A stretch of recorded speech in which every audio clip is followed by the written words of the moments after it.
call the meeting to order.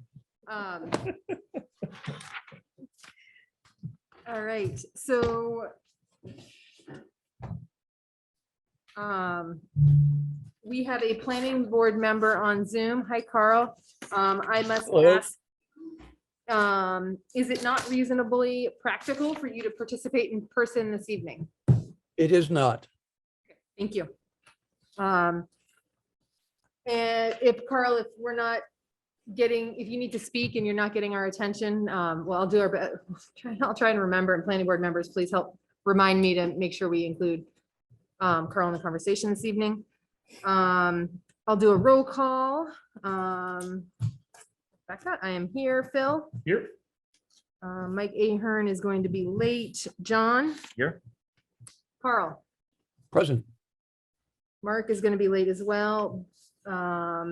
Zach is out this evening. Bill? Here. And no Mike Bouchard, no Steve Whitman. Susan? Yeah. Susan, please join the discussion as a full board member, so, or as a voting member. So we have 1, 2, 3, 4, 5. So when we get both Mark and Carl.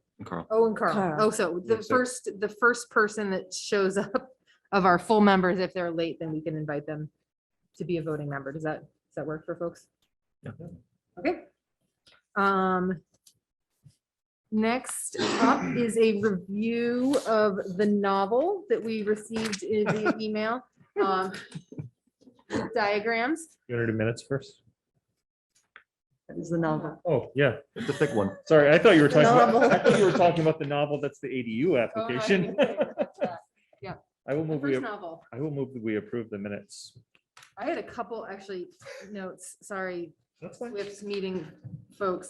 Something I didn't see in the fence section, and I was trying to read through these quickly.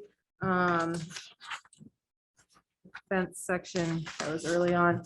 We had a conversation, or we said something, or I said something about making sure we had something about any fences that are 6 feet in the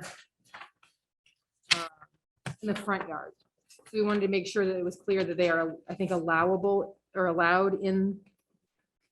Is that what we decided? Anyone remember this? Actually, can I ask a question? We've even like relevant to this? Yeah. These diagrams, the visuals of these of the amendments, are these pre or post discussion? These are what was presented at the meeting. Okay, so that's. So anything that's discussed is not in here. Right, because I figured it was easier to just put them in there than as an illustration. Just to Yeah. kind of review. Minutes should reflect what we had Yeah. that night, not There's a what we lot of have tonight. information, I just so. wanted to clarify that in case it had to do with what Rebecca's asking. Thank you. So yeah, I had said something and I don't see it in the minutes, and I just want to make sure it goes into the next iteration of the fence ordinance change. So fences in the front yard over 4 feet. It doesn't address what's happening to fences under 4 feet. Right, so I think what we had talked about, maybe I didn't get in there, mine is I'm stapled properly, so I'm confused, but. The discussion section is on. Yeah, so page 3. we can put something in there. I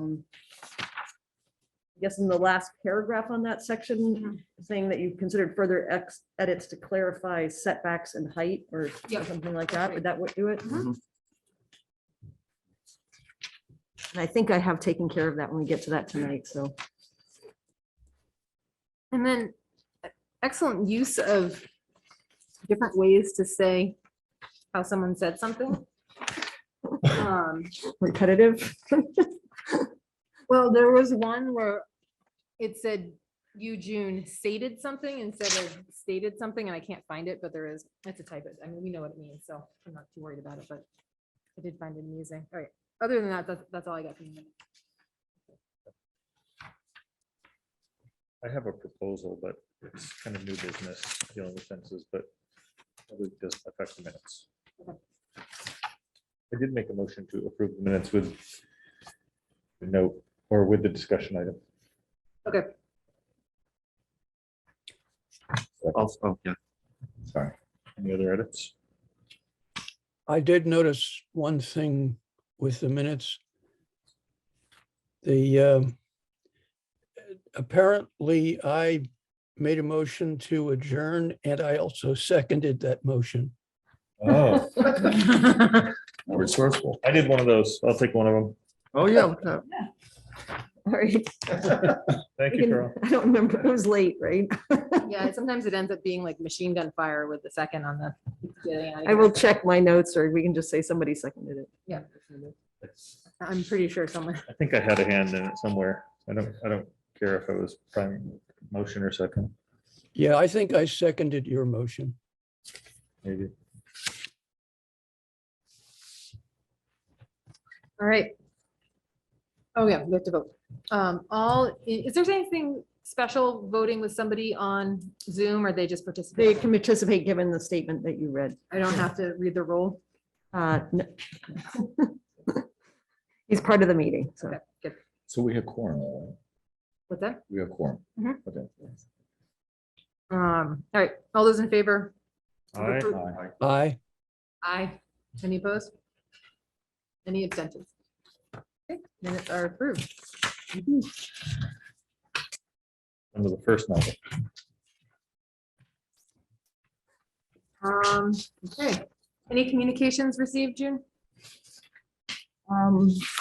There's one email that you have as a handout that we can discuss under the application. Okay. I apologize, I forgot to put in copies of the agenda and the members of the audience here.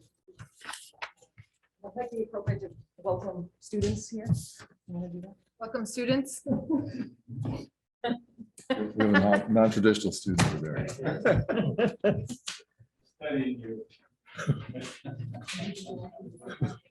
Presented to? Okay. Oh, three of them, yeah. Well, yeah, I noticed it's. I can give you a copy. Yeah, we have people who aren't, yeah. If anybody wants a copy of the minutes. All right. There'll be a quiz in the minutes.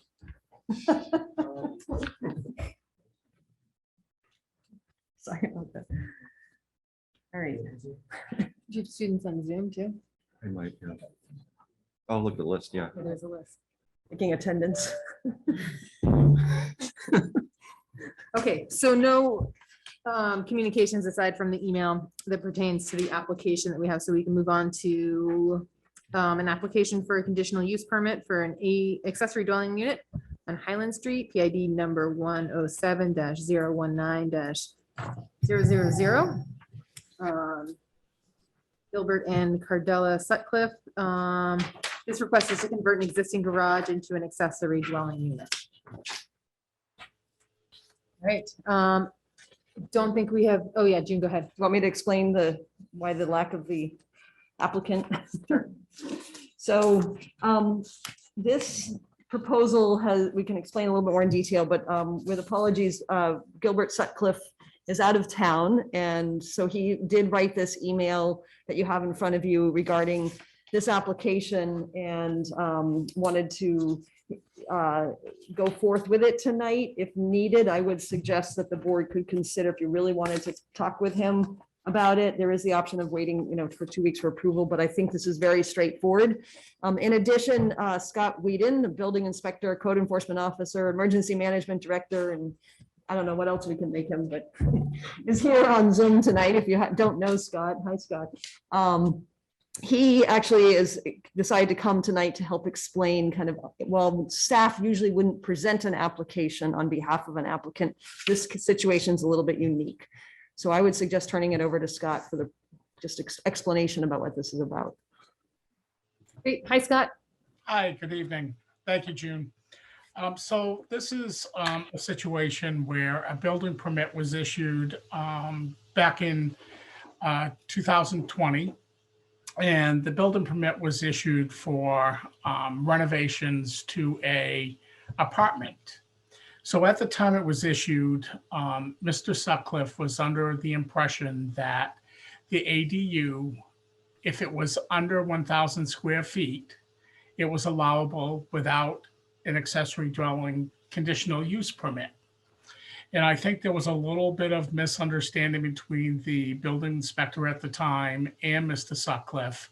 And I think that's where the issue falls, is that there just was a simple misunderstanding between the 1,000 feet. And that's the zoning ordinance under section 416 clearly states is that an ADU cannot exceed 1,000 square feet. So there was a misinterpretation of the 1,000 square feet piece under section 416.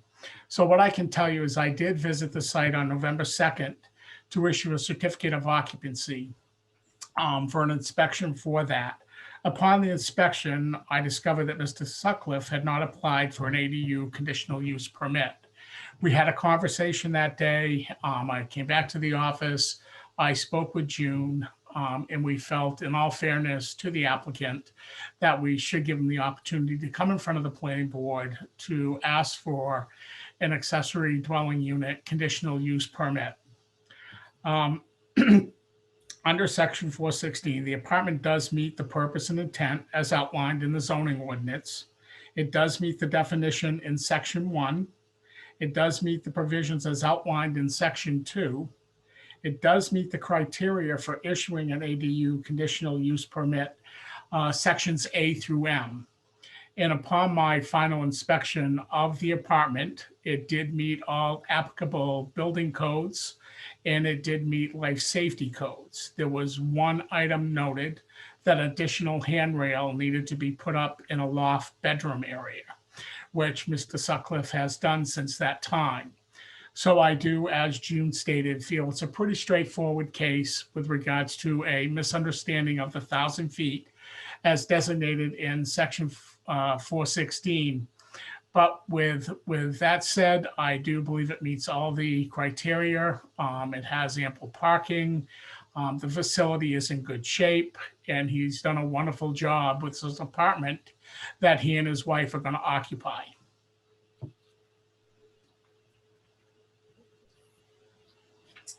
Great, thank you. Any questions from the board? I'll just note for the minutes that Mike Ahern has arrived, and we now have a full board of 7 voting members. So when Mark shows up, he'll be able to participate, but not vote. So Mike, you're welcome to participate and vote this evening. All right, so we need to approve the conditional use permit. After a hearing. We do have to do a public hearing. So. All right, any questions from the board? I'm going to open up in a public hearing for in 1 second. I was fascinated. I did not know that was a White Mountain National Forest headquarters. When I moved into town, I think it was up for auction. It was vacant. Okay. Up for auction. I used to have a house on Langdon Street too.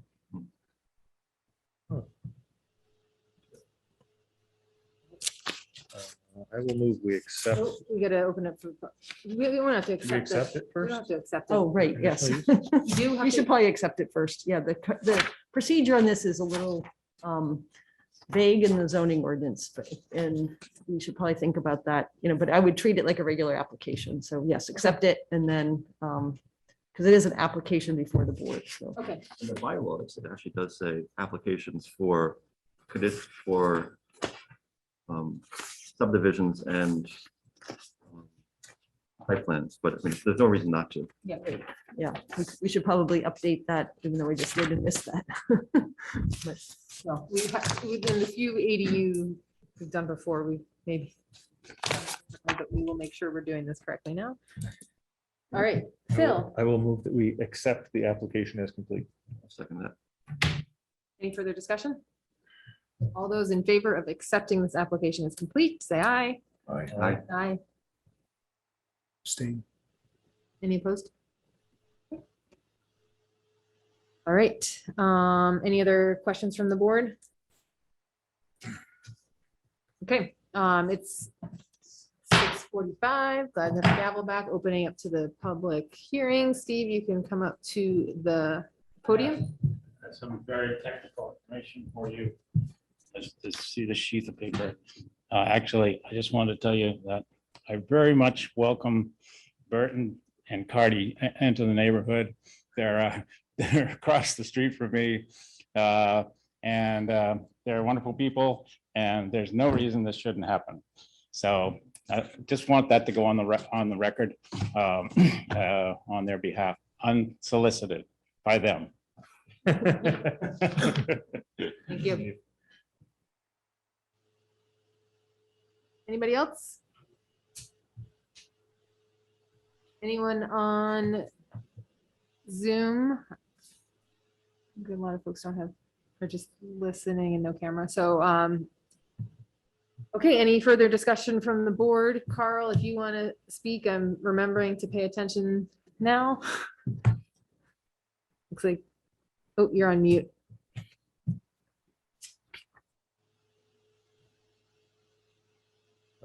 Still Yeah, I think you- Still muted. you're still on mute. Wonder if he's locked out. Oh, There it is. oh, I think I'm back. there you are. No, I don't have anything to add. It looks clear to me.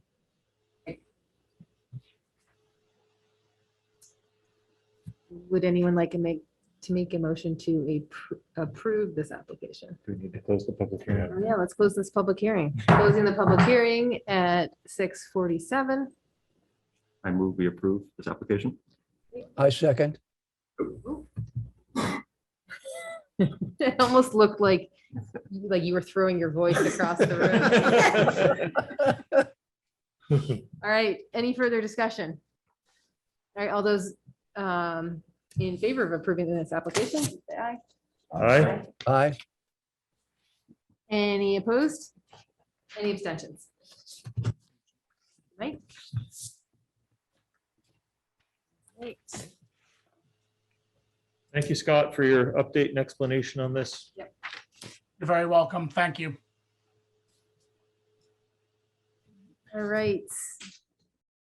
Informational and pre-application reviews. The only thing I would mention is that there is, and now forgot the address, on Highland Street, the condo office building where Pare's office is, and now it's Lakes Region Mental Health. Center. Yeah, I've met with them. I think I mentioned this a while back. They are working on kind of a reconfiguration of particularly the driveway entrance exit, improving drainage there, some changes. I thought they were going to be coming for the December meeting, but it looks like they need more time to pull this together. So that might be coming soon, but I do have a preliminary plan that is in the office downstairs. That's the only thing really in the works. Are they aware they can do a conceptual review of this? Yeah, I met with them and it's pretty straightforward. I had a few comments. There's one thing about crosswalks and a couple other things, but they're working with an engineering firm and it's going to improve drainage onto Highland Street, which will be good for the town too. So. Great. Would it affect, well, we don't know yet, as far as like local foods Plymouth? They tend to use- I'm not sure what the long-term plans are there, but part of this may be, because technically that's a condominium, office condominium, and they're looking to, they basically own, I think, all the buildings except for one, which they are acquiring. So they will be dissolving that condominium and making it one complex. And there's reasons why it makes a lot of sense, because there's this extra parcel out back that's kind of odd. So anyway. It'll be a nice improvement, I think, and certainly help drainage on the road for the town's point of view. So that will be forthcoming. All right, other business. We've got some updates. Let's start with the Rat City site plan. Yes, and several things to just before you, the set of handouts that are, I made only a few copies as the 11 by 17. I tried to save a little bit of paper, but before we get into that, I just wanted to give you a quick update that we did as of yesterday. I'm catching dates here. Maybe, yeah, we got this in my email. I did finally get a revised plan that is trying to address Mike Vignali's, our engineer's comments for the proposed Rap City sandwich shop. So this has come to us. It's been sent on to Mike Vignali, who hopefully in about a week will do another review of this and make sure that they've addressed all the comments. So that finally, as I've mentioned that a few times, I just want to let you know that that has finally been received. The other piece, you want me to go on to Roma Joe's? Is that okay? Can we just talk about that? Those two things I'll cover in later Yep. in just a second. Aroma Joe's, if you've been, actually, I didn't have a chance to go by there today. I think the signs are now up. There was a few last minute things and just this, I want to kind of share this with you because of this process of having our engineer review things on site. And also the building inspector has been out there multiple times for various inspections during the construction of the actual building. And Mike Vignali visited the site several times during construction. There was an issue that he found that the guardrail that's been installed isn't in accordance to what was actually on the plan. So there needs to be a conversation that I tried to talk to Mike Vignali about it today, but I could not reach him. So they need to do a couple different things with that guardrail and maybe consider accepting if Mike Vignali signs off on what they did install, they may need to make it a little bit longer and change the end cap or something. I'm not an expert on guardrail. I recall they had proposed like a 6x8 wooden guardrail with the end in the, like, just tucked into the ground. Yeah, there was something that changed from the first set of plans to the second in the design of it. They got missed by the contractor. They may have, or something like that, it sounds like. So they'll figure it out between the engineers. So, and the lighting, there had been somewhat of a delay because of supply chain issues, I guess, but they did finally get the lighting in place just recently. The other issue with the landscaping, they did not do all the plantings due to the time of year because they were advised by their landscaper not to plant some of the species. So they would probably come back in and finish that, but that's not necessarily a reason to certainly deny them opening and getting a certificate of occupancy. Silt fence has been removed. So it's my understanding pretty much from the interior building side, they're pretty much ready to get that certificate of occupancy. The last remaining issue is really about this guardrail. So hopefully in a few days that will be kind of figured out or a solution found in one way or another. So they're pretty much ready to go. I just want to comment that I feel like this went fairly quickly as developments happen and smoothly too. They've been good to work with, and but there's always little things that come up. So that was kind of the update on where they're at. And then the other bits that are in front of you here, Mike, do you want to take that? I made up several copies here of looking at the first sheet. The small sheet here is the tax map. Okay, just for reference of where kind of the spatial aspects of the sort of the neighborhood there. One thing I was thinking about at the last meeting, there was a comment made that I can't remember who said it, that there was some conversation from the Conservation Commission about wetland impacts at Aroma Joe's and Rap City, and then concern about this conservation easement area up behind. So these three sheets that you have, the one that says Aroma Joe's, and I was pretty sure about this at the meeting. I just wanted to get the facts before saying something. So the one sheet and that says Aroma Joe's, I did a little coloring. And that area of blue is where the wetlands are on that site. They've been mapped out, and Aroma Joe's did not impact the wetlands.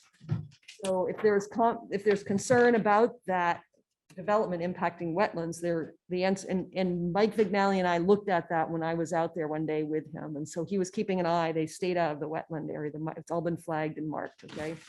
The second sheet that says Rap City is, yes, there is proposed, this is the new plan actually, but there's just one sheet of it.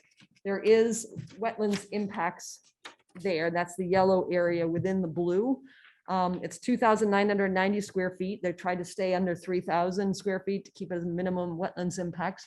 They have not filed, as far as I'm aware of, for the wetlands permit yet, because they need to first make design changes to meet our requirements and Mike Vignali's. Then once they get that together, because there's no point in applying for a permit for a site that might change. So that a permit application has not, I do not believe, has gone in yet. And when that does, then the Conservation Commission does get that copy of that application and an opportunity to review it. So I just want to make, that sort of clear. And then the last sheet, this was an old subdivision plan from when Tractor Supply was built. So there is this undeveloped area between kind of Aroma Joe's and Rap City, where Rap City might end up. Again, that's not even fully approved yet. but on Tractor Supply. So what I've kind of colored in green is an area of a conservation easement that was a wetlands mitigation easement from Walmart being built. And so that area is quite a ways actually up behind where Rhapsody might go, and has that area is unbuildable, can't really be touched. As I didn't pull the easement to really read the deed, but it's something to consider because that came up in conversation of concerns about impacting that conservation area. It's not on that lot and not anywhere near where the two developments that we've looked at are. Is the Conservation Commission, are they the ones that are monitoring this They easement? should be. I don't know what their schedule is for that. They should be doing it annually, but. And do we need, so obviously if we're looking at a development on a piece of land that has some sort of easement on it, Well, again, the easement holder would be notified. This is an easement on an abutting property. correct. Is that something that, how do we, it'd be Um, nice if we could notice them.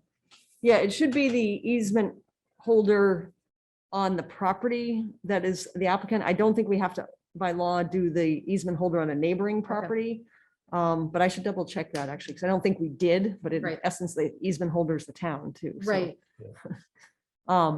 But anyway, that is the situation. If there's development in between Tractor Supply, around the corner there, that undeveloped area, which did recently have some kind of clearing done, then at that point, we would want to be looking at the location and any impacts on that easement area. Okay. There's an additional conservation easement up by the dentist's office behind Walmart and over behind Midpoint Spears, kind of shoulder point area. So I just want to get the facts to you on all that, so you have some clarity and not feeling that. I would like to thank you for doing that. I think Yeah. I raised the initial question Yeah. just because I had spoken with a member of the Conservation Commission who raised the question with me. So, I think the work you did on this really clarifies it. And it helps me to understand that there is a conservation easement Where it on is. the parcel that you've identified in green, and it's not one of the applications that we've already considered. So thank you very much for that. Okay. Appreciate it. Just want to get the facts. Perfect. It can be hard to uncover where easements are, because, Yeah. because they don't, obviously, they don't show up on the tax maps. Sometimes they do, but they don't always. Mhm. Yeah, especially that one looks like it can go over multiple properties. Mike? So it's up to the applicant to almost keep track of it because it's not really a mechanism for the town. It would be recorded with the deed. But the Yeah. town's not checking on those things. That's a lot of work for. Yeah, For we junior do, we reapplication. typically will check the list of abutters, and when they sign, our application form is they're certifying things are correct. And it is up to the applicant to produce a list of abutters and any holder of easements. We've strengthened that language a little bit, I think, in our new application forms, but it is a hard thing to sometimes I think double check unless you look at the registry and. RSA on notifying abutters includes a list of any holders of easements on that property. On the property in question, not the easements Not on on the abutting abutting property. properties. Right, so if there were a power line, you would have to notify the utility that has the power line through there as well. And go ahead, Oh, Bill. didn't we have that discussion before on a different application a couple of years ago? Wasn't it the Favres or something like that? Was that? I can't remember what property is. And we're worried about the proximity with a possible easement. Yep. And did we, what came out of that was, did we discuss maybe doing an assessment of all the easements so we know what we have in town? Yeah. I don't know. Does it move? A lot. Well, I mean, I believe the electric co-op is trying to get a utility easement anytime they upgrade a secondary line from a pole to a home. So it's possible that you could have a utility easement on every parcel in town. Because, I mean, they need access to clear the secondary line, which is usually it's overhead between the transformer and the home, and it needs to be maintained. Right. So, they technically want to have an easement to access that. So it could be every property in town. Okay, we'll accept that. We'll It gets complicated for sure. Yes. And just a reminder, as a planning board, our job, even though this easement is held by the town, our job is, we can't really say there was an easement on a property that we were reviewing an application. It's not, we can't be the ones that are enforcing the stipulations of the easement itself. I will clarify and say that historically, they had not done utility easements for every secondary, but anytime they make a change, they're now in the process of putting that in place. We had to do it on our property when we, and we went underground, so we had to put an easement in place even for an underground. So, We just did one as well, and we had to get the easement. yes, yeah, it's part of the process. Yep. It's interesting. Yeah. All right. Good to move on to the zoning ordinance. I would, Okay. Bill All would like to also. right, so let's start with fences. He has made circulated some edits.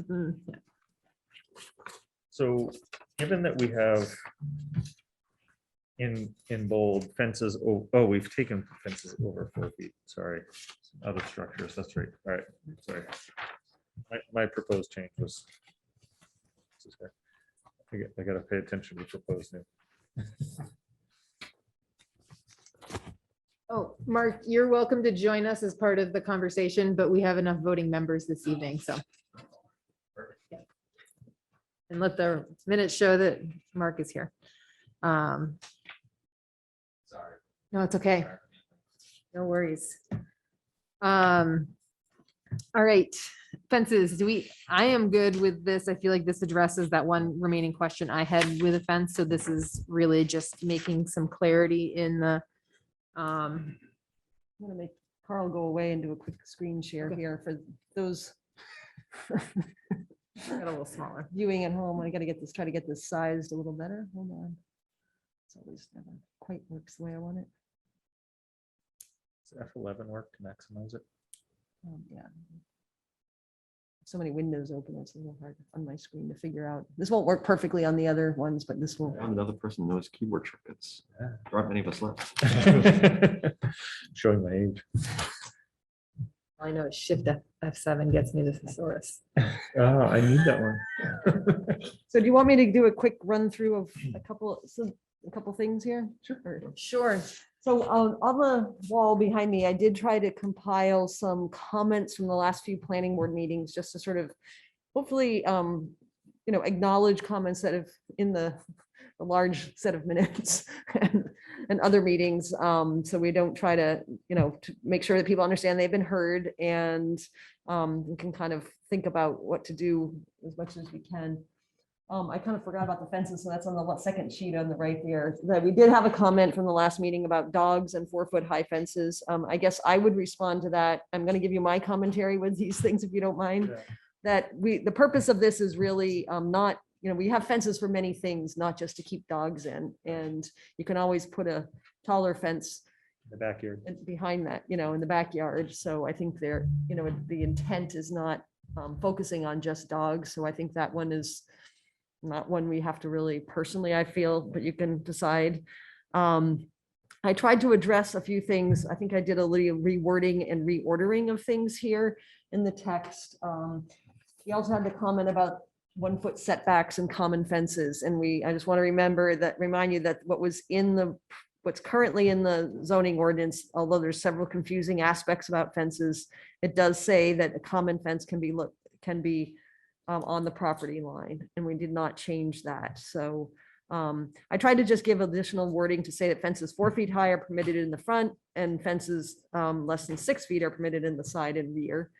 Any fence over 6 feet or over in the front yard, or over 4 feet in the any fence over 6 feet requires a special exception, and anything over 4 feet in the front will require a special exception. Okay, to clarify variances versus special exception, and everything else is there. I think I just reordered it a bit and added A, B, and C or something. So what happens if a fence is exactly 6 feet?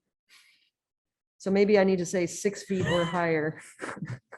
Yeah, I mean, Yeah, I may have missed that, so I can double check the wording. Yeah. Yeah, you're right, less than or equal to. yeah. Um, And yeah, I think we just need to make sure that Yeah. whatever it is not we're not giving the Yep. equal to one that's results in a, you know, So more of a more Mhm. strict than what it currently the is. language in B addresses, so any fence over 6 feet high shall require a special exception, but the language in A says under. So Yeah. as long as it's consistent, I think the language in B would be sufficient, 6 feet or higher. I think in practice, Yeah, it's gonna vary a little. We could say less than or equal to. yeah, just as long as, I mean, you don't have that weird gray area where it's, yeah, it comes right in on the nose, then it's, I actually thought about that. and forgot to since it double doesn't check it. specify, then it needs, we need a variance. The intent is, Exactly 4 or 6, yeah. okay. So if with that one change of adding equal to 4 Yeah. feet or 6 feet, I mean, yeah, we're fine tuning it at this point, and we Feel all like we agreed can- to move this on, or we voted. Yep. Move this that's- on. so that was what I edit. I can get this on the website at some point soon here. I didn't want to put things up with lots of changes, coming up still. So we're good. All right.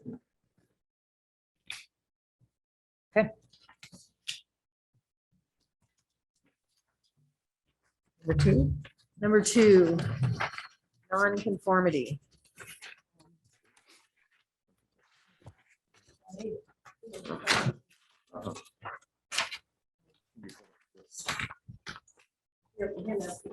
Yes,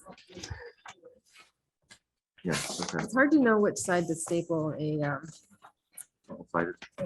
landscape Yeah, double-sided.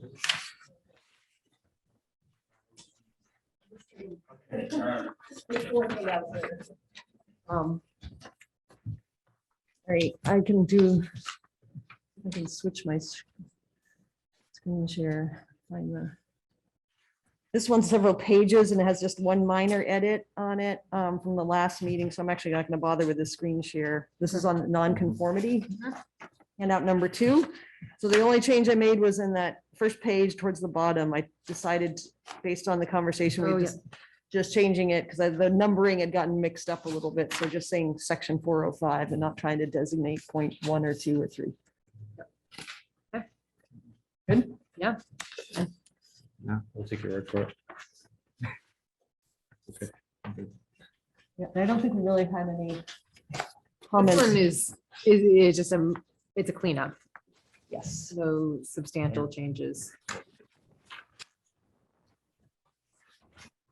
Okay. Number 3. Yep. Moving I on. am gonna do a screen share. Hold on. Okay, so this is the fence and RVs. temporary occupancy of property. This one, I think we need a little more time on, perhaps.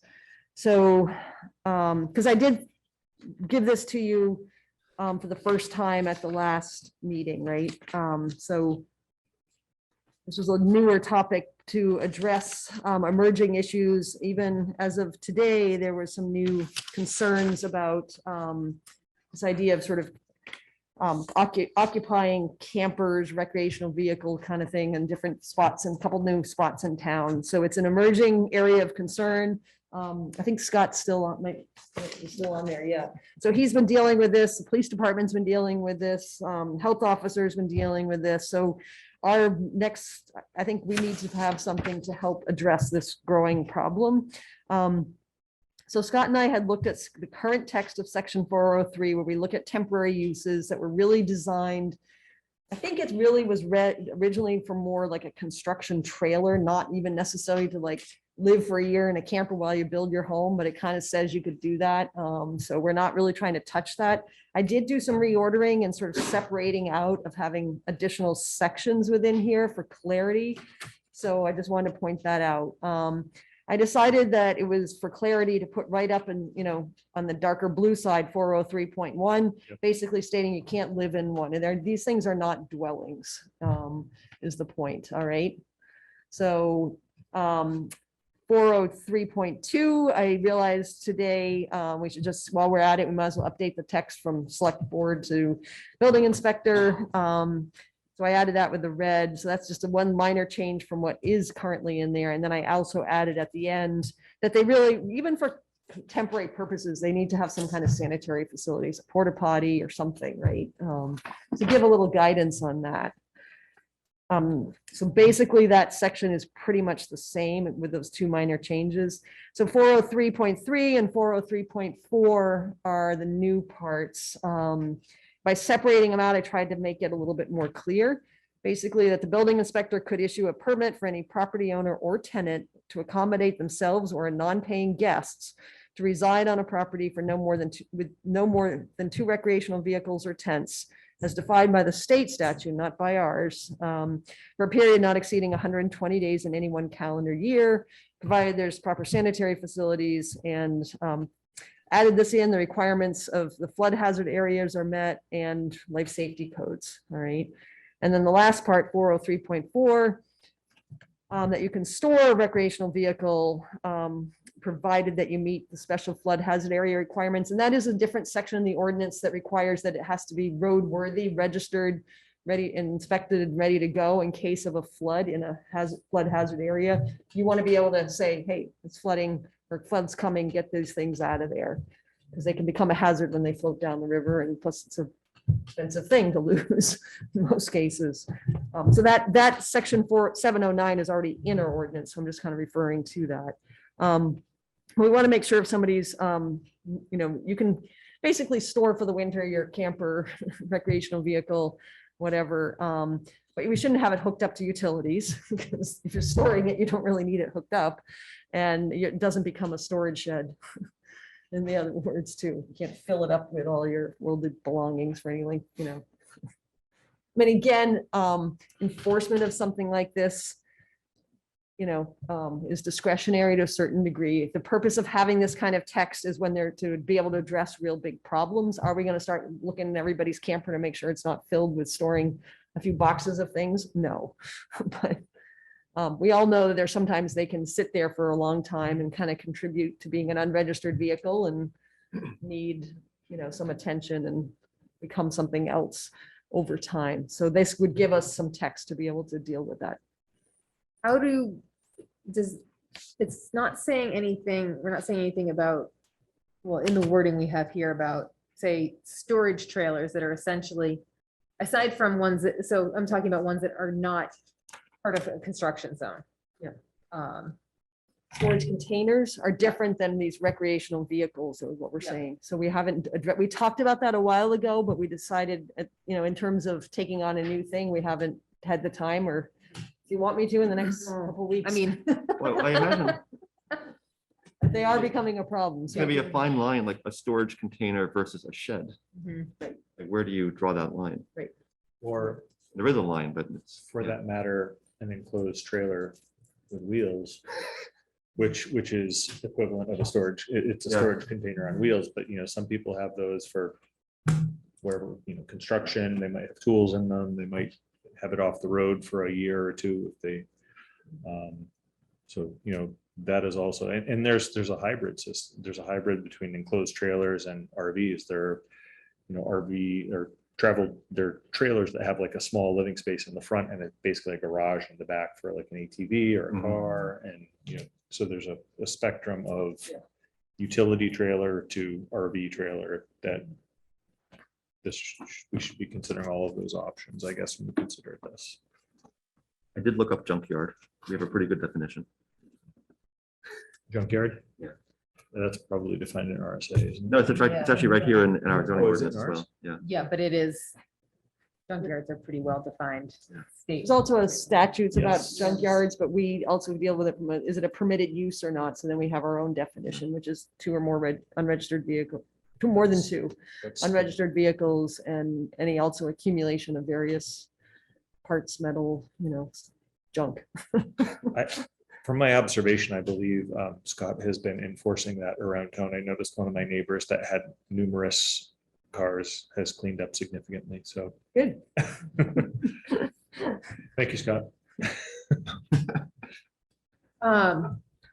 So this, it seems like this is an emerging need or emerging issue that we need to address. I just want to make sure we're not slamming the book down on a bunch of other things that are happening Right. that we really just don't need to be coming down hard on.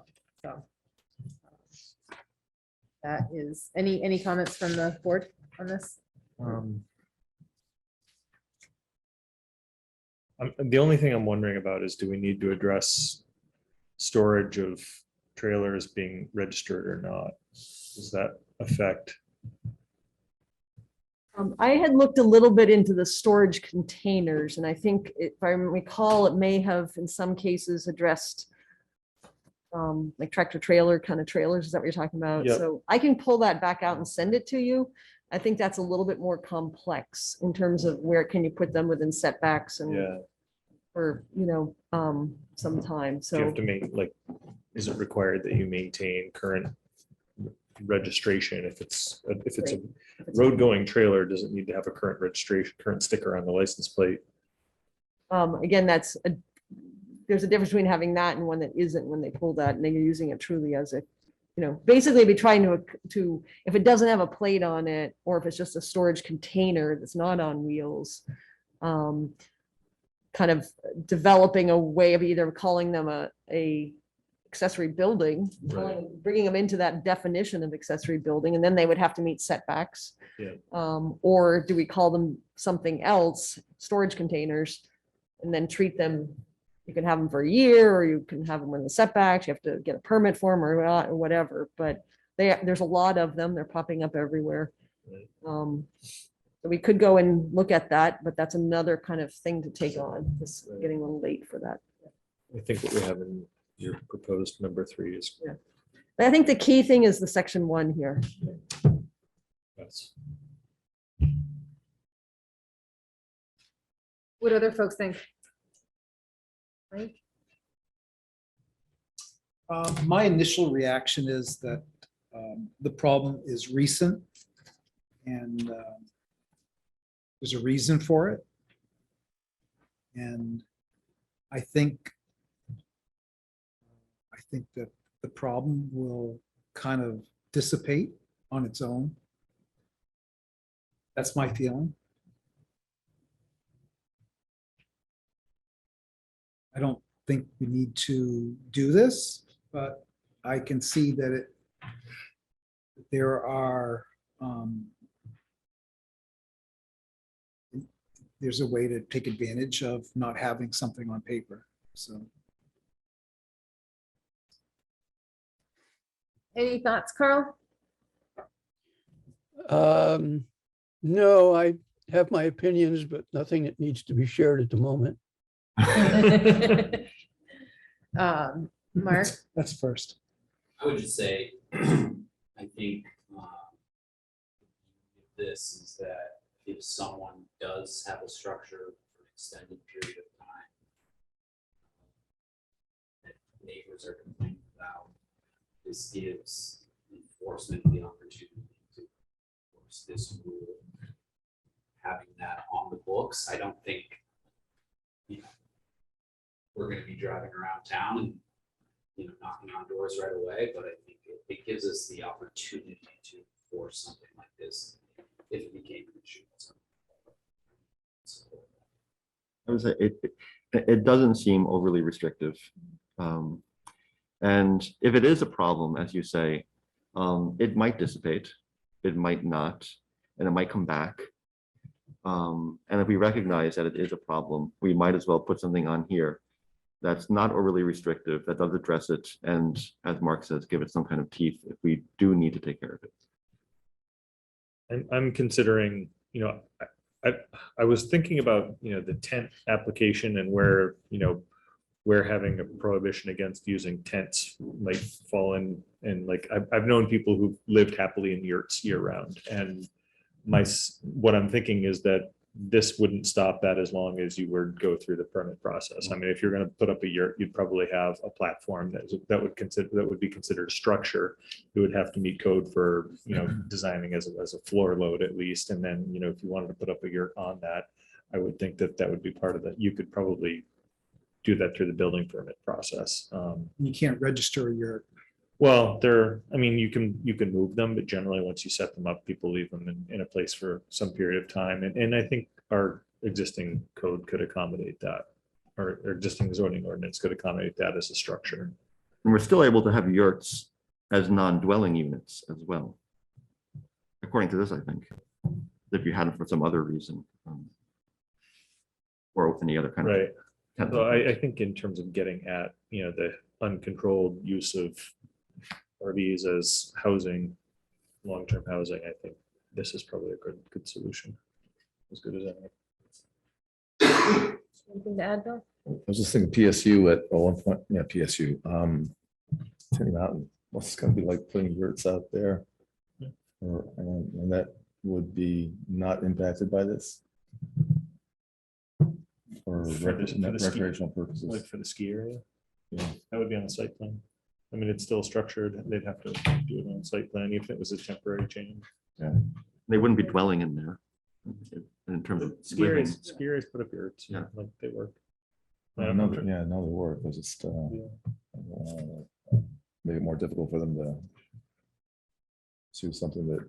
is kind of I'm like trying to think about the temporary structures I've seen at other ski areas, and, I think they're almost anything, like when you get into a business, it's, any change to a site plan requires an update. And, trying to think about, like, if somebody had a campsite, could they put up a yurt? I think that, I'm fairly confident that our building permit process would accommodate that. Yeah, it's interesting, because I would say, yeah, yurt is not necessarily a tent. Technically, it's a tent. It's It meets the definition of tent in the RSA. Yeah, okay. So I think, Can I suggest that maybe we do one more go around with Yeah. this and let Scott and I look into what the definition of a yurt is or how we might have that fit in there and Yeah. just kind of see Yeah. what it would be. All right, just to, does that make sense?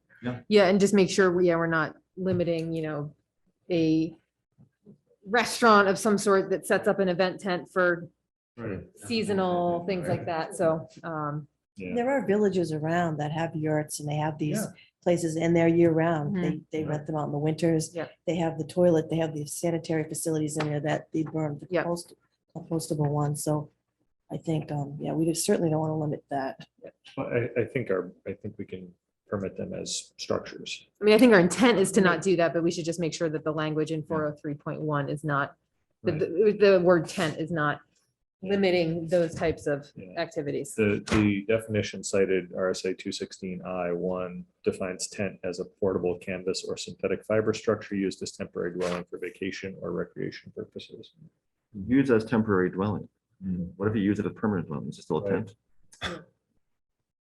Well, then I think it becomes then you need a CO, Yeah. and it would have to. We don't meet all the need a codes. certificate of occupancy from the building inspector. to And I'm do not that. sure if you can actually get that for fire life safety. That's what I'm saying. Right. Let's look into it Yeah. from Mhm. the building code point of view, if that would Right. qualify as a structure to be actually habitable. Yeah. I think that would be a better approach and, But I don't think that should prohibit us from moving forward with this. I really the only don't. thing I would mention is we did have a comment, was 120 days enough because somebody knew of somebody that was here for maybe 6 months or whatever the timeline was. I thought about that personally, and Scott and I had some conversation a while back before I showed this to you 2 weeks ago.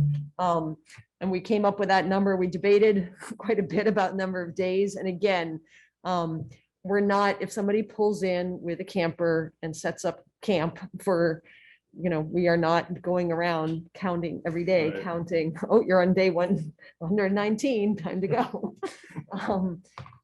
The intent of this is really section 1, and give us some opportunity to be able to have something in place if needed, as much as anything. So like many parts of the zoning ordinance, we can't keep track of every day somebody would be there or something like that. So I'm not too worried about that. And if somebody, does need some temporary housing for a period of time, 120 days is several months, so they could, gives them a chance to get there, have a couple months, 2 to 3 months of figuring out a place to go live if needed. But again, they need to have sanitary facilities of some sort. That's key because the 120 days without that is not good. Mm, And we didn't limit it to some towns, they just in the summer months, you could do this, but we said, well, some people might want to camp in the winter and go skiing. Or I don't know. There's no, It occurs to me that under 432, you can apply for a building permit, get a permit for a temporary trailer, which can be renewed as long as construction is active. We may want to include that construction must have had active and substantial activity to start, so that somebody doesn't just file a permit for a new house and then live in their camper for 10 years, never build the house. I would suggest leaving it as is to simplify it, because that kind of goes with what we already have. Yeah, And then, again, staff, the building inspector, code enforcement officer, in interpreting things, we can Yes. make decisions about this is not active. That Okay. person could then appeal to the zoning board. Okay. For okay. if needed. Every day they go out and shovel one shovel load Yeah. for their foundation. Yeah. Lay one brick. Yep, one nail. Right. Yes. Okay, I'm good with that. The intent is there to know what it is. As long as we have the teeth we need to enforce. I will ask the town attorney to review this, I think, because this is there's enough here. We want to be careful with it, make Yep. sure it's, yeah. Okay.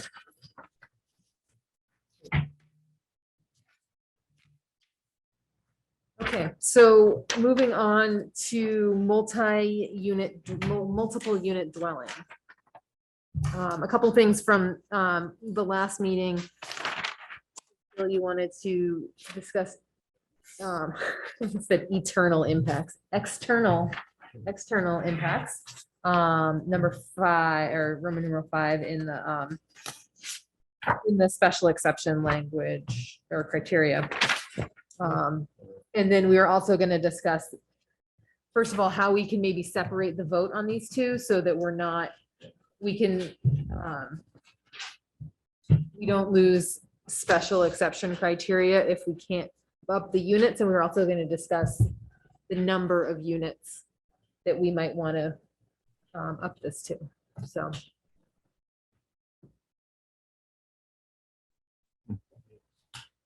So you're talking about structuring of the Yes. warrant when it Yeah, goes to the and voters. that might be the last thing we Sure. talk about, but making sure that the language is such that, Yes. I mean, because I think we all agreed that the special exception criteria is good, and we can move forward with that with just some questions about what the external impacts are. Before you go into that, I was thinking we could also just quickly go through some of the comments that we received, because I did do a little bit of thinking more and wanted to acknowledge having, heard them. So some of the comments that we've had up here the last few meetings, I do, well, I didn't take the time to go get real data about things. We had some comments that, is this a temporary situation or more permanent? I believe strongly that the state has done, some analysis that in the state of New Hampshire, there is a need for more housing units, and that is true in our region too. Lakes Region Planning Commission is embarking on a housing needs assessment. All the planning commissions are doing that. So we will have better data maybe next year, but we are seeing with sales and the impacts that they're in everything for a number of years now has been New Hampshire needs more housing units. The other thing I would suggest is Plymouth is limited in times with, slope, wetlands, floodplain, and we have some areas that have served by public utilities already where we could increase the density. From a planning point of view, we just actually was reading in a publication that typically, allowing more density and investing in infrastructure is what increases land value. If you think about the value we get downtown Plymouth, I always I said this to the community planning class, you can fit Walmart, would fit if just the size of the frontage of Walmart of the building goes from the corner by the Stir, what used to be Anderson's Bakery, all the way almost to the diner. That's how big Walmart is. But you think about the number of buildings in there and that amount of acreage, what the Walmart building's about 3.5 acres. If you take 3.5 acres downtown, what's the value we have? And over a long time period, because of the age of those buildings, we've gotten a lot of revenue per acre over time that you get differently from other places. Not to say we aren't getting good value from different types of development on Tenny Mountain Highway. You need both, but value per acre isn't, density can help produce more value per acre. Yes, residential and commercial is different, but there is thoughts that, not having to extend things and extend bus routes and that kind of stuff too. And plowing if there's new roads, new subdivisions. So I think those are things that we hadn't really talked about with some of the comments we heard about tax rates going up. I don't know of any study that would say that more units per building will raise our tax rate. I don't have anything to say yes or no to that, but I think we should consider how do we know that's true or not, so the other aspect, 6 to 12 units is classified as affordable housing. That may be true in some cases if that's what it was built at, but condominiums at Tenny Mountain are not classified as affordable housing. It's a form of ownership within a building where you have different owners for different units. You can have it for office buildings. Fox Block is condominiumized as an office building.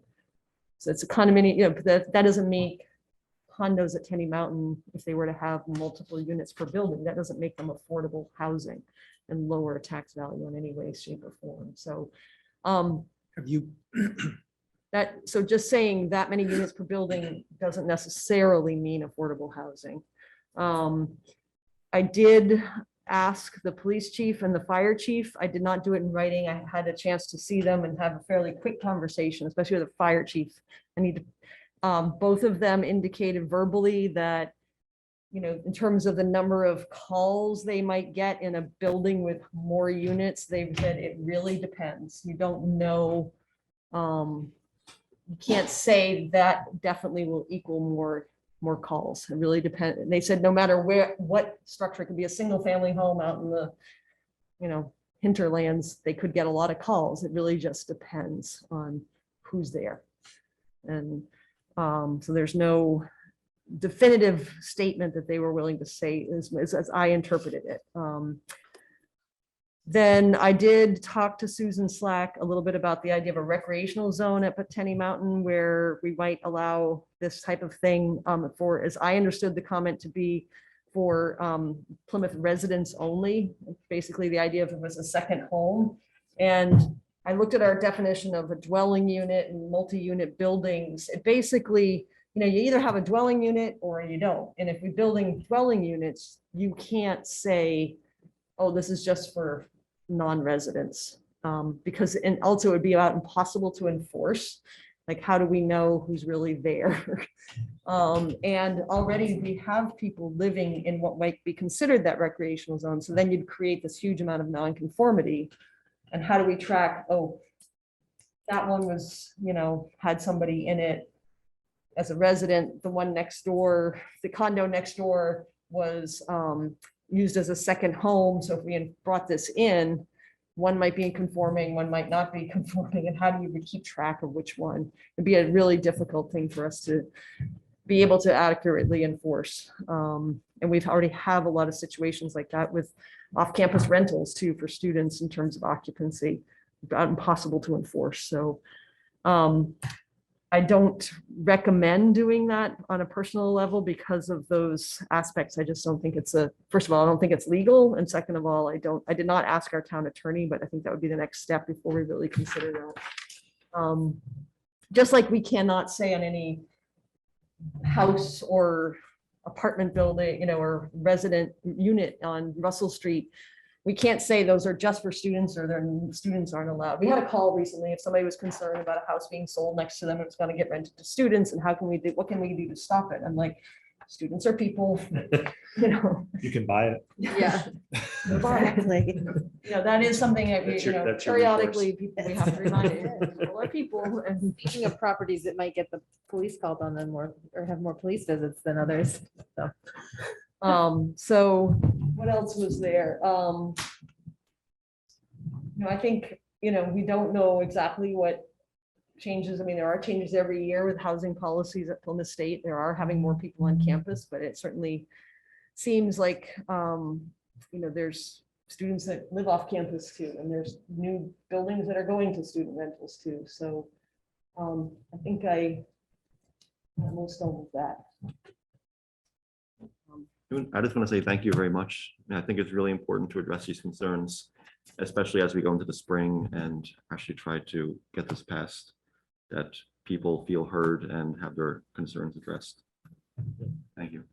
I'd be willing to even, you know, I have some comments that I made that from that meeting, but I don't want to necessarily get into like a this versus that, but I do think at times we should be ready to consider facts and what we know and what we expect. And, you know, I do think, you know, one of you made a comment too, that, you know, just this is creating an opportunity. It's not necessarily meaning that we're gonna, this gets adopted at town meeting, that we're gonna have come July, a whole creation of lots of these types of units. I don't see that. There's a lot of planning that has to go in.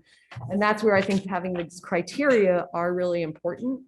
I made a few edits to that list of criteria to try to address the couple of things that were mentioned of something I hadn't thought of, you know, like the character of the neighborhood may not be something you want to repeat.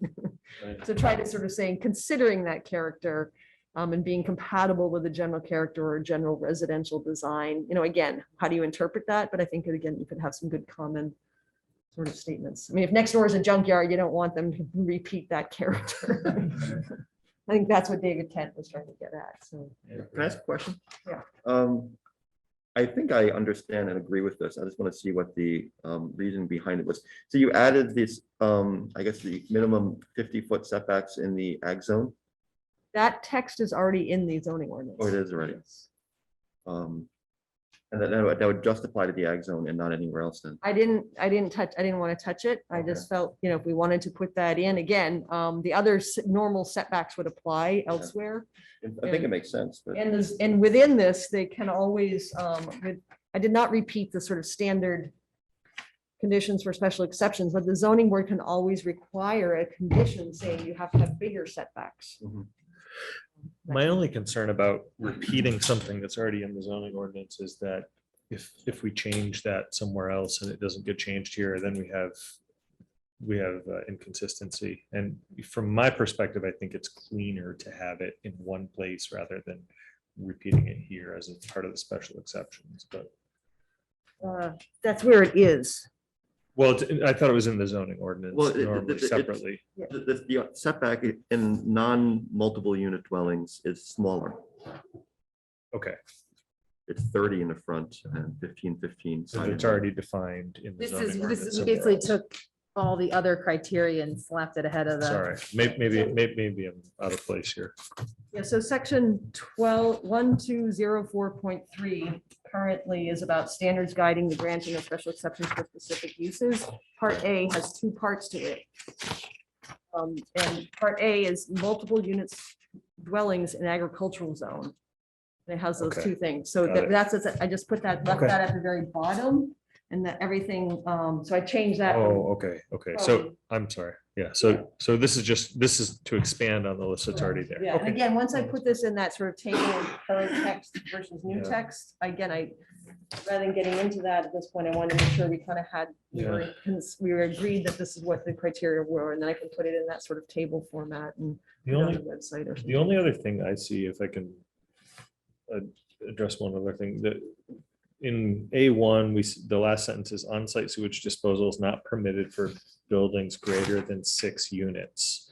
So I think it works out here, but I just want to point out that that's a criteria that's in the special exception, but it wouldn't apply in the village commercial district because it's permitted without a special exception. So it happens to be that we have water and sewer in the village commercial everywhere, but if there was a section of the village commercial where there wasn't water and sewer, they wouldn't have to go through that special exception process to get it.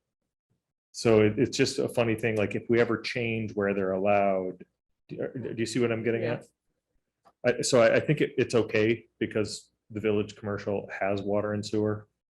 But if it were, if we ever changed that district somewhere and made it so that it was permitted in other zones where there wasn't water and sewer, we wouldn't have that, the last sentence of A applying without the special exception. My screen share here. That makes sense. It's wonky. I I'm agree. not fully following, but You're I not, think I understand what you're saying, Okay. but, like, if you don't have to get the special exception, that last sentence in 1 doesn't apply. okay. So if it's permitted, you don't have to go through the special exception Yes. process, and technically you could do a unit greater than 6 units without water and sewer. In the village commercial. Well, technically, the village commercial is currently the only zone, but like, let's say we decided to put it in the ag, in the ICD. or something I like that. threw that in there because currently Yeah. we have a 6-unit Right. building by special exception and have it on septic. We have that already on Texas Hill Road and maybe a Okay. couple of places. Yeah, So it's trying to not make too big of a change to it. Yep. I'm just wondering, is there somewhere else we can put that statement in the regulation of multiple dwelling units? Not in the special exception section, but just in general language about multiple dwelling units. So you're concerned that if the table of use, the permitted table of uses changes, Yes. so that stuff becomes permitted. Let's say we change the ICD from special exception for 6 to 12 units to permitted, and they want to put one in an area where there isn't water and sewer, Mhm. and they want to put it in a 12-unit building. If you don't have to go through the special exception process, that Yeah. statement doesn't really apply. Well, should we just wait till we actually change that? Yeah. Since we're not really changing that yet? Okay, Yeah. all right. I mean, I think it's a good point, and I hope the planners of the future who are going through this process are looking at both the table of uses at the same time they're Yeah. looking at, what triggers Special a exception special criteria. exception as well as the criteria. I'm good with that. So, And if the Bill's water got sewer plans. does ever expand, you'll know that you gotta pay Uh-oh. attention to that. Yeah. You gotta change it. Yeah, okay. okay, so the other question was the external impacts on Roman numeral 5. It says the external impacts of the proposed use on abutting properties and the neighborhood shall be no greater than the impacts of adjacent existing uses or other uses permitted in the zone. Now, can we change that to, because if somebody has a smokestack in their backyard, does that mean that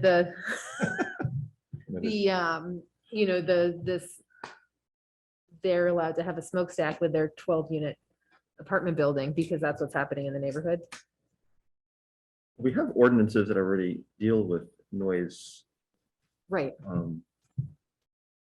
I do know what you're saying though. yeah, I think you could make an easy case to say that, hey, there's a single family home on either side, and if you put in this 12-unit building, there's going to be an increase in traffic, mhm, and that's going to be in violation of that. Yeah. So can we say in no great shall be the impacts of the proposed use on abutting properties in the neighborhood shall not be proportionally greater than the impacts. I mean, can we put proportionally in there somewhere that, I or mean, is this something that the zoning board can interpret enough that we leave it to them, that they're gonna determine what the composition of zoning boards can change, and I think that we're better off to have language. The intent of the language should be clear. And I guess that's what I'm wondering, is the intent clear enough that the external impacts aren't supposed to make the neighborhood worse? June? Similar to what I did up in number 2 and even 3, what if we just said external impacts of the proposed use on abutting properties and the neighborhood shall be considered? Yes, This shall I like that. include not limited to traffic noise, odors, I glare, like that. yeah, I Mhm. like that. just kind of, 'Cause I mean, you can, by definition, there's going to be an increase in traffic and there may be an increase in noise. But, I think that considering you have, if you're tearing out two-family buildings and putting up a 12-unit building on 2 lots and merging them, you're gonna have an increase in traffic and noise, but Unless one of those houses had like an in-house daycare. maybe.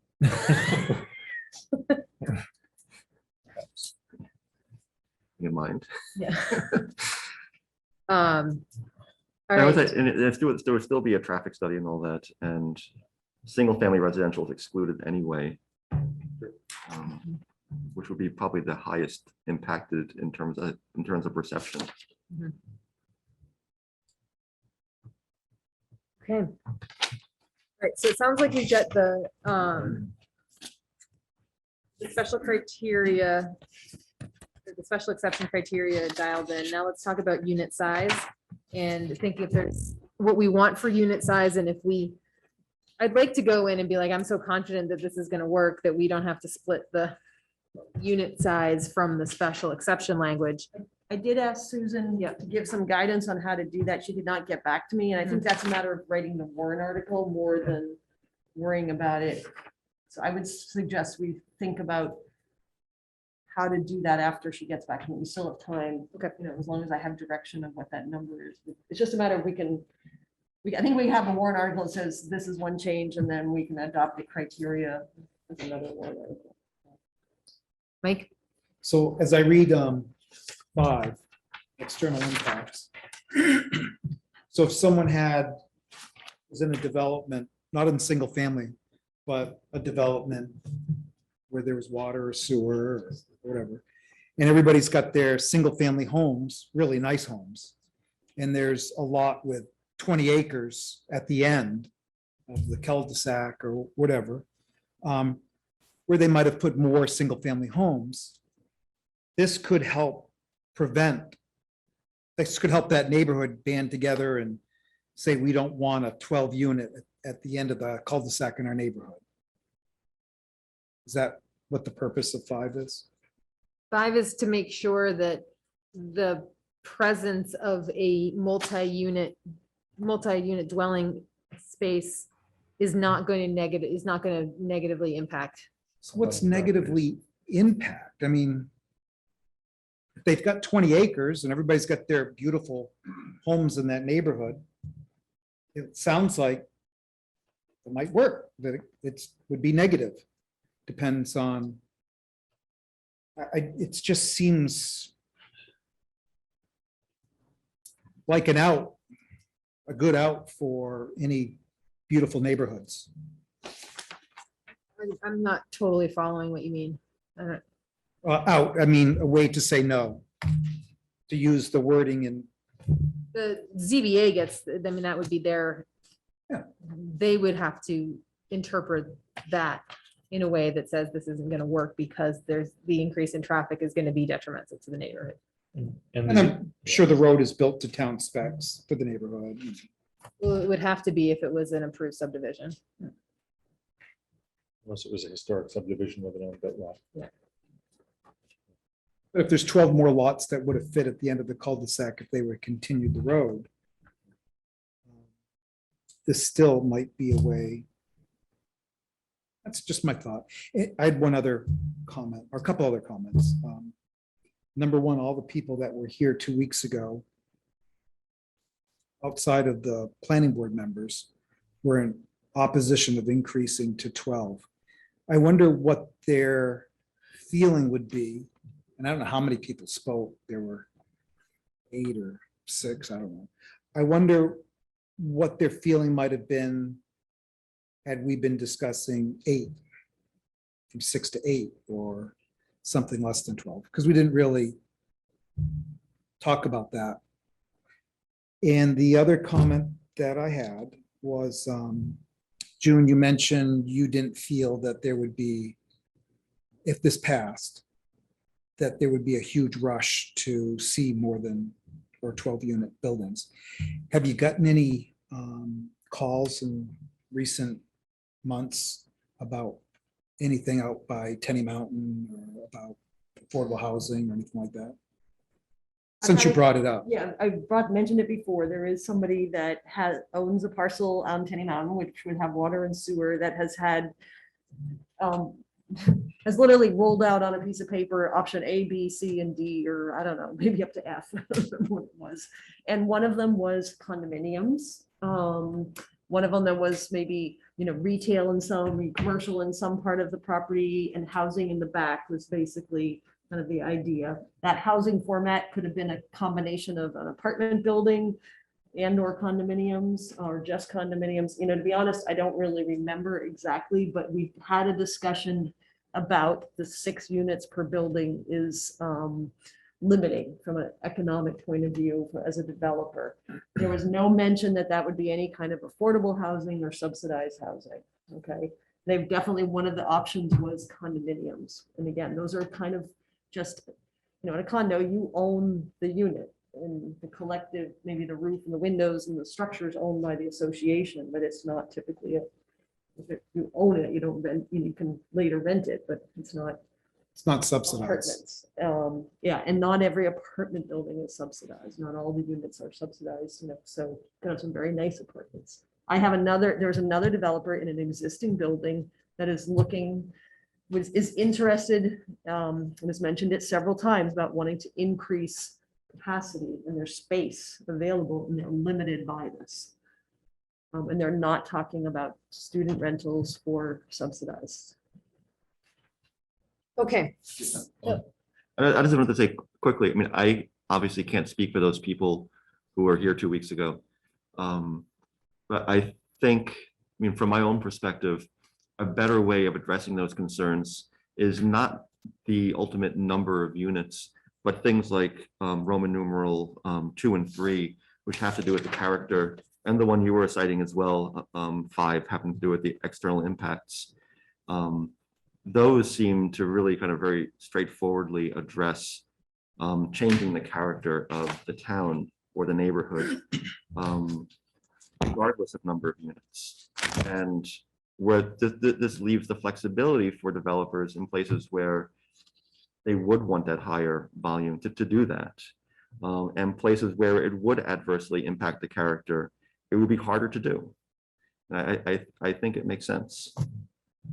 I think we need to divorce ourselves from the concept of affordability and unit numbers, because you can have really nice, high quality, multi-unit homes in multifamily buildings. You don't typically see it as much, but I've also seen condo developments where they have a mix of, multi-unit buildings and single family buildings. And the houses in this condo development were single family standalone buildings, but they were condos.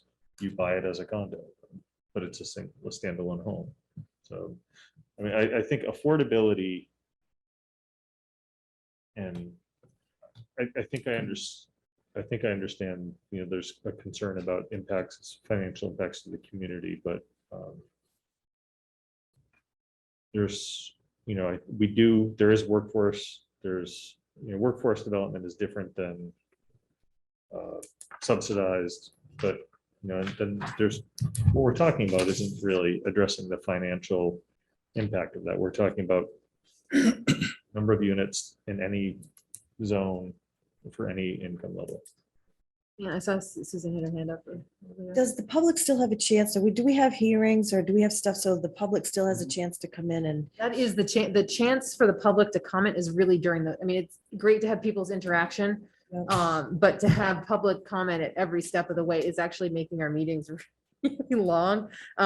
So we do have, when we finalize the language, we'll have probably 2 public hearings in January. So we're compiling the stuff right now to present to them, and then they're going to have the opportunity to give their opinion, and we can still change it.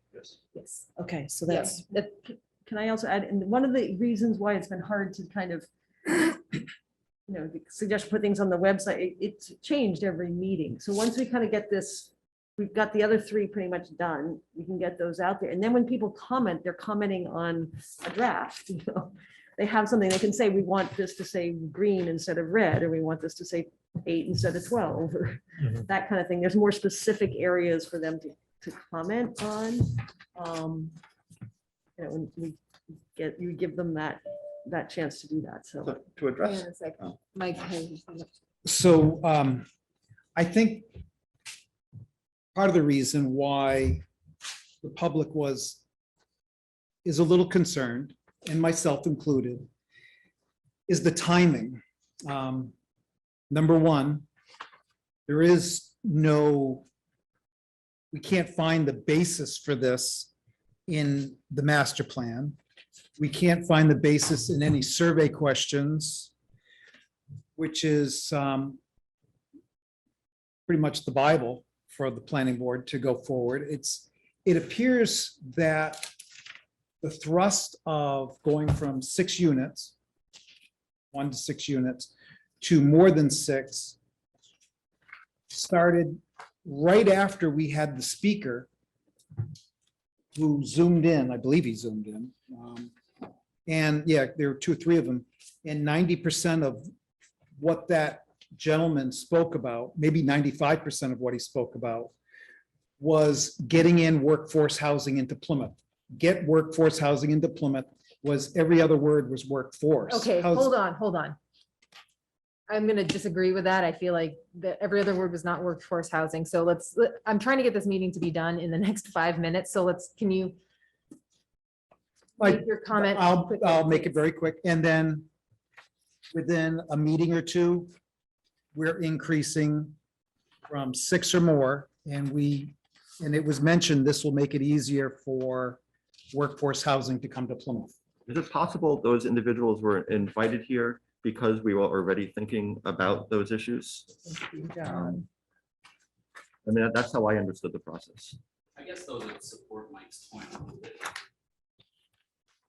June has, brought this up a couple times that she's heard from a couple of developers that want to be able to build larger buildings. I get it. For them, that makes a lot of sense. I don't know, outside of the board, anyone from the community that has stepped forward, me personally, or to the board at a meeting, and if I missed it, I apologize, that has said, geez, we really need to bring in more housing units. We really need to go from 6 to 12 units. Like, I haven't heard anyone say that at all. So I guess to Mike's point is, and I'm sure these developers are outstanding members of the community and are really looking out for the community's best interests.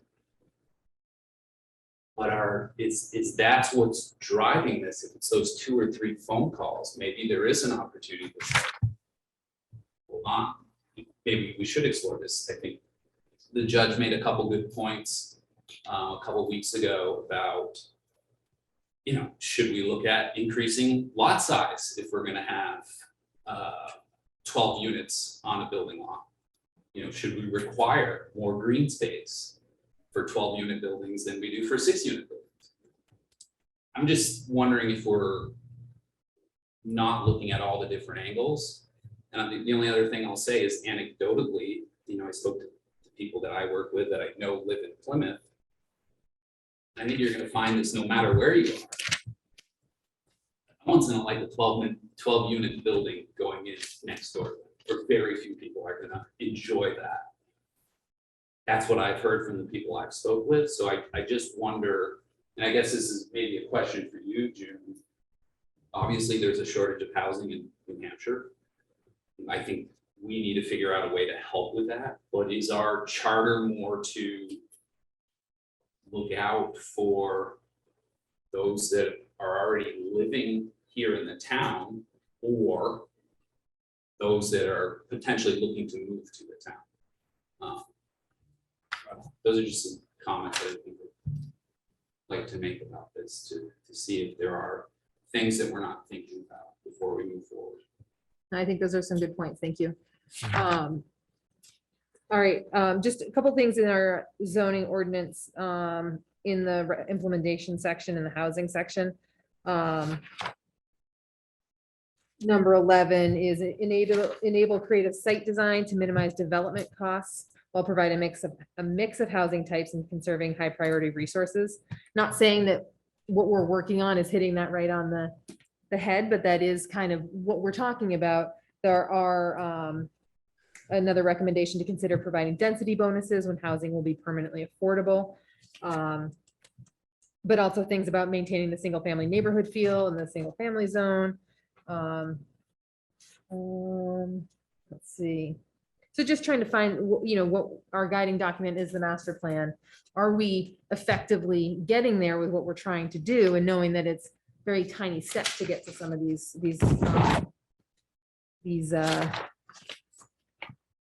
implementations. So, I had a thought as well. I understand that, I think it's, I mean, we have had this conversation come up from Mike and others about the affordability of these houses, will they be workforce housing?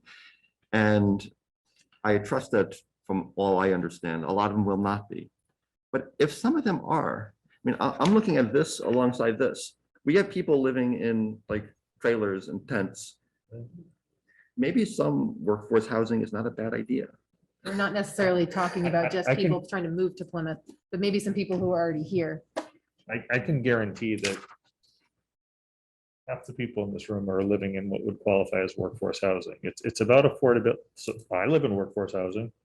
Like, when you have to understand the definition, it's not low income. It's affordable based on 50% of the area median income.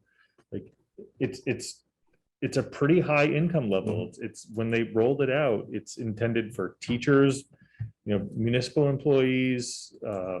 This is not subsidized housing. I'd like, I just want to comment about density. So you can right now have a lot and have, we've had this on Fairgrounds Road. We have 4 buildings with 6 units in each. There's 24 units. I mean, why not make it 2 buildings with 12 units? What's the difference? So I'm just saying that, like, again, the lot size will kind of dictate how many units total are there. It does make it more easy for people to build, is my understanding in many cases. You might have a building with 8, another building with 12, another building with 6. I don't know. But just saying 12 units means more density, it may actually end up being less, in some cases, because we can have lots with a lot of density. Furthermore, our zoning ordinance allows manufactured housing parks in a variety of zones by special exception with, I think, pretty minimal, like, I don't know, it hasn't come up, so I haven't fully dug into this, but I don't think we even have criteria beyond just general special exception criteria. Perhaps I'm wrong on that, but again, you could have, with no limit really of up to how many units you would have, you could have a fairly sizable type of development that addresses more affordable housing in any of these areas without these kinds of considerations on it. So I just think we have to be careful what, we look at it a little bit broader about what we really do. We do have some guidance for manufacturing. No, that's manufacturing parks, not manufacturing housing parks. so I think it's, We have no criteria for, so I like the fact that the planning board is here and the members can advocate for their side. Even the town planner, the supporting person for the board, can advocate for her side. But I think that it's good to have voices, and as the support person for the board, we appreciate you giving us, the support part of it and letting us advocate what we think, because it's us that are representing the population and the residents of the community. So I just wanted to point that out. So I think that I know it says in the minutes when we have just a couple meetings, December 2nd, 16th. Oh, okay. So we have 2 meetings to finalize everything. Finalize everything for the public hearings. So, Can I make a suggestion? Yeah. In addition to having really good documents, I think especially the housing changes go to public meeting, I think we all should be very clear about how we understand and articulate the potential benefits to the community. I think it's also important if we are looking at increasing the number of units allowable, that it's very clear where that might happen and where it will not happen. Because of the sewer, the water and sewer. We can like show a map. Yep. And I'd be willing to find some economists that'd be willing to weigh in for the board on the impact of making it more affordable to do higher density buildings with up to 12 units versus the income impact or the town's benefit from doing single family homes. I could find an economist that'd be willing to. I mean, I think that is probably pretty well documented somewhere. I thought June said that we didn't have anything that she was. But as gonna far look as at. the impacts of the tax base on, So you don't want me to try to see if I can get an economist to weigh in on that? I mean, if you've got somebody, certainly, I mean, I Sure. don't know, I mean, in the Bring it next forward two and share it, meetings. Yeah. So, And is this something that, just a question, but is this something that has to go to the voters this year? I mean, do we have to get this done to get done for this year? no, Or it's is just this if we something we can, can just hash over for another year? I mean, it's just if we're gonna keep doing like what we've been doing for the past, 40 minutes, again and again, every meeting, that's what we're trying to avoid. So if we can get to a decision we're happy with. to present to the voters. Yeah, exactly. To present at a public hearing, and then we make the Right. decision to move it to the voters. So. Okay. Mm.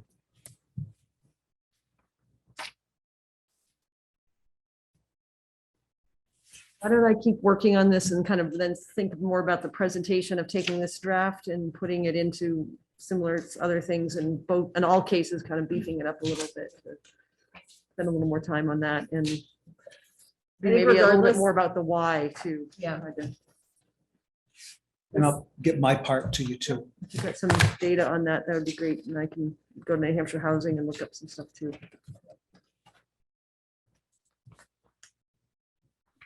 All right. Anything else? Any comments from the public? I do, yeah. You want me to step up? Yes, please. Sure. Cool. You guys are doing some great work and I know this is a very arduous process. And I know everything's getting prepared to be put in front of public hearing and everyone's heard my thoughts and comments over this whole summer when we're talking about this, so no need to get into that stuff. But I am just like a little reminiscent of last year when the planning board went to public hearing with some things that caused a little bit of an uproar in the town. Things that were brought in front of the town were decided to, I don't think it was tabled, but to actually like rescind stuff. So it's just, I wonder is like, are these the sessions where, things are put together to be put in front of the put in front of public hearing that get shot down or go forward? And that's all. Just want to make a comment that thing about last year when a lot of things went forward that, got taken off the table. Yeah, you guys doing a great job. Keep up the good work. Thank you. Thank you. Anything else from the board? Perhaps the magic motion. Move to adjourn. Second. So that was moved to adjourn by Phil and a second by Phil. Did we get that? Minutes show that. All right, all those in favor of adjourning, say aye. Aye. Aye. Aye. Thanks for sticking it.